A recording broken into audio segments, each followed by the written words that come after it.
which part of the process? Yeah, it's a very broad question, actually.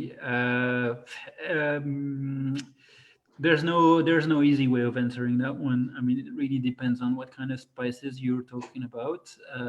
I mean, beer is great because of the opportunity that you have to use any other kind of ingredients, and we've used a lot in the past at BBP, and we will keep using a lot of ingredients, but they all behave completely differently.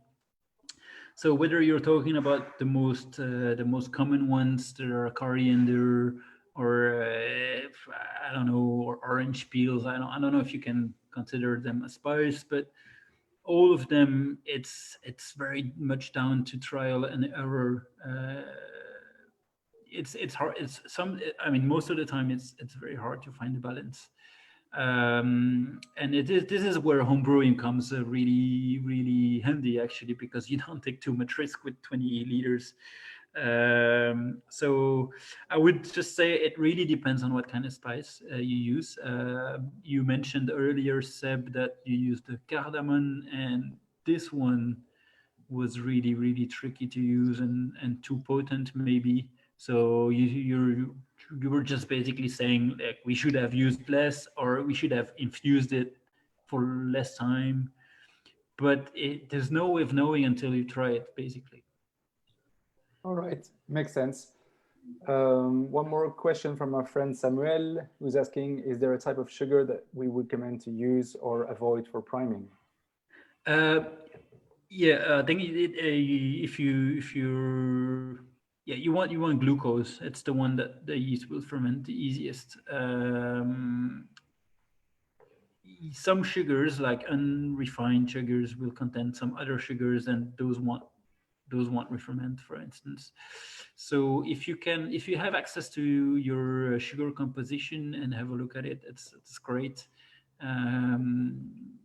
But just any basic regular, like, table sugar that you usually use is fine. Perfect. Okay, well, I think this is it. We have Cool. space for a last few questions, and then I will leave you guys go eat and drink. The first question, let's say, from Chucho Escobar again, he's asking us, what is our favorite Mexican beer? Anybody care to comment? It's a tough one. Yeah, it's a tough, the La Shaman is a little bit Mexican with chipotle. I think he's asking from Mexico. Well, from Mexico, I didn't have the chance to go to Mexico yet, so. Okay, Chucho, send us some beer, and yeah, then we'll definitely let you know. Yes. We can certainly do exchange of some nice craft Mexican. Actually, can you ask him what's the best, what's his favorite craft brewery in Mexico? Okay, if I get some answers, I will let you know. Then we have a question from Graham, an old colleague of ours. Graham, if you're still there, we miss you. Graham.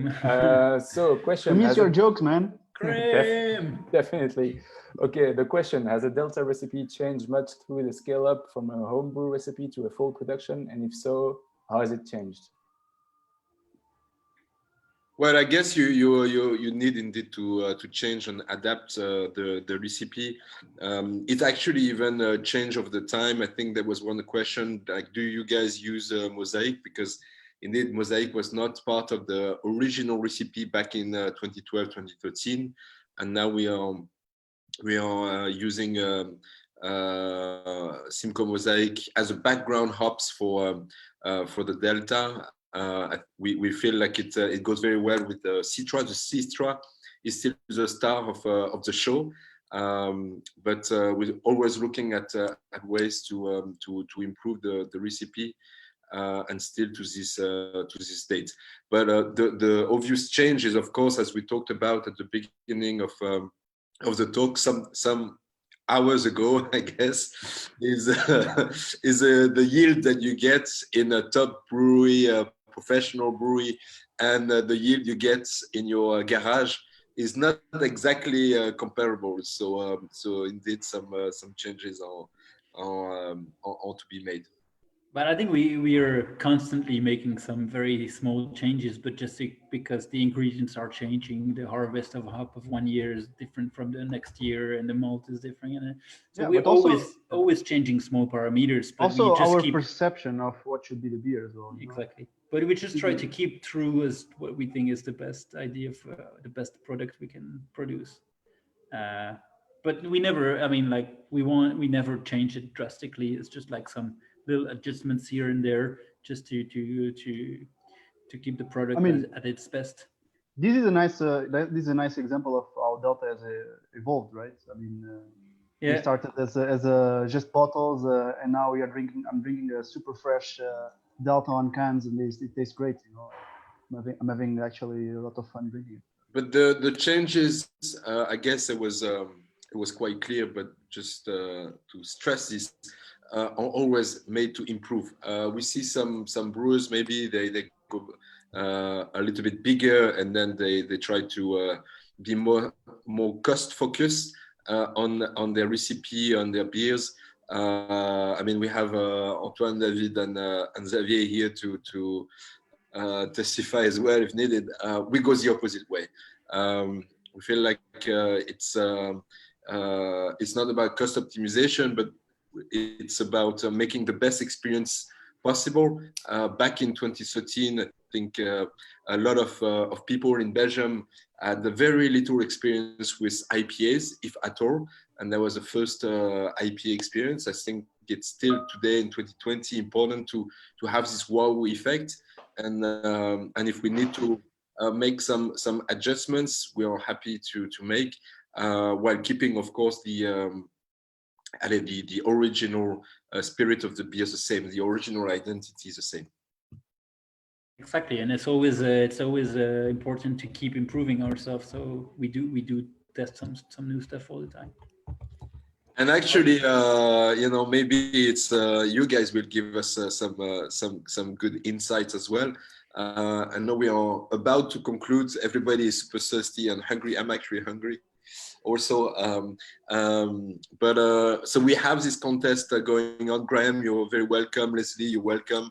And everybody, you don't need to be a professional brewer to challenge us. You can also be a rookie. So we'll call for Delta DIY to come our ways. Just give us some samples, and we'll happily drink the fruit of your work. And then the idea is to invite what we will feel is the best Delta. We will invite the brew of what we feel is the best Delta DIY. Of course, it's going to be a bit subjective, but that's taste is subjective. To brew with us in Dansa, experimental beer where you guys will have the chance to co-create the recipe and brew with this, a gentleman here, Antoine and David, and there is actually more guys in the brewery welcoming you. So hopefully we'll receive some of your beers. Hopefully they will be good. Not that I doubt that, but so make your best, and looking forward to welcome you at the brewery then. I think even most importantly, have fun doing it. That's the key of it. Really have fun learning, reading, testing, tasting, doing all of these things that are involved into beer production. That's the best way of tackling it. So yeah, we are very keen to test what your fun will produce. Yeah, definitely. I think we said people should send it by July the 1st. We'll share this on the next post. We'll share all of the information for you guys to send us beer. Chucho, Samuel, I'm looking at you. Leslie and Graham also. Leslie and Graham also. Actually, there's a question from Nicola who's asking if we will broadcast the tasting of the Homebrew Delta. This is something that we'll definitely look into. We'll think about it. And there's a big chance that in the end of the tasting we are drunk. I don't think that's a good idea. Small sips. That's the fun part, actually. We should definitely do this. You were running on Picobello the whole time, man.